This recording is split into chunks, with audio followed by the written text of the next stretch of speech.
Hallelujah. परमेश्वर पिता का धन्यवाद करते हैं इस सुंदर से समय के लिए कि प्रभु ने अपनी अनुग्रह से हमें एक नया दिन दिखाया।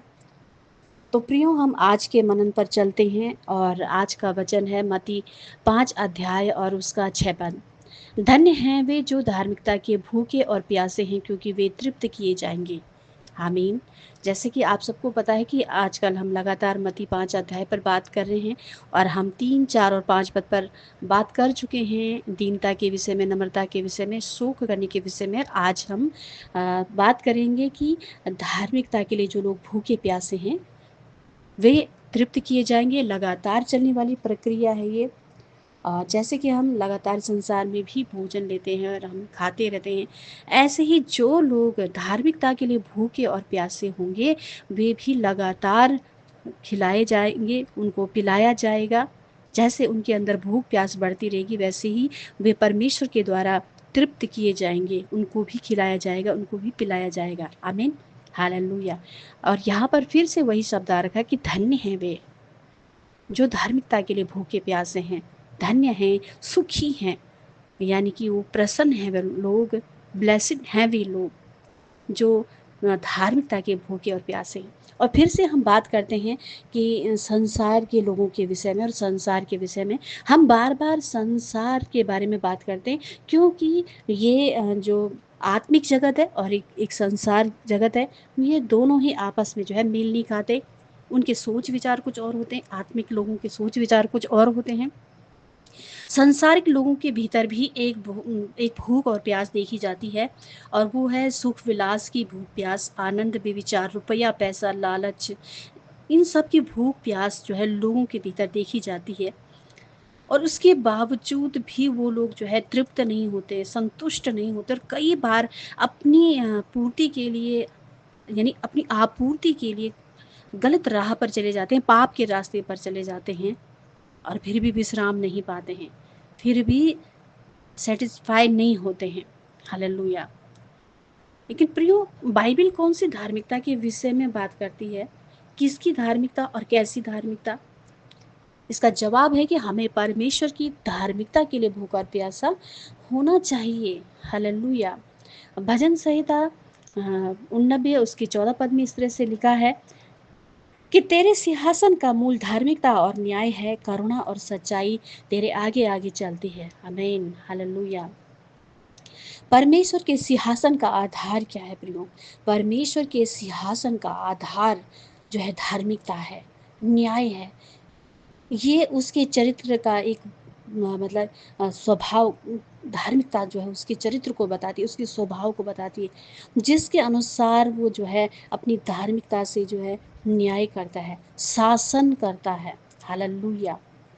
लेकिन इसके बावजूद वो न्यायी है, वो किसी का पक्षपात कभी नहीं करता, और वो धर्मी है, पाप से कभी समझौता नहीं करता।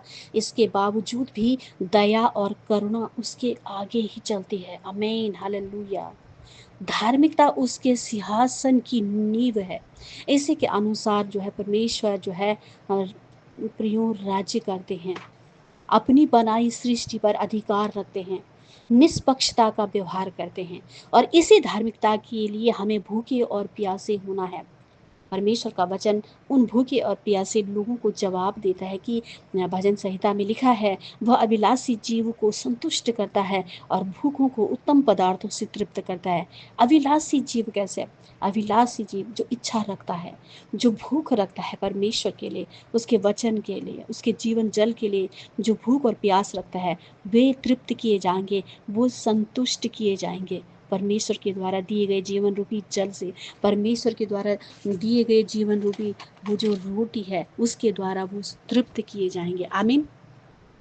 नए नियम में भी प्रभु यीशु मसीह ने इस तरह से कहा है अपने चेलों से, अपने लोगों से जो उनके पीछे आते हैं, कि मत्ती 5 अध्याय 20 पद में, कि तुम्हारी धार्मिकता फरीसियों से बढ़कर हो तुम्हारी धार्मिकता।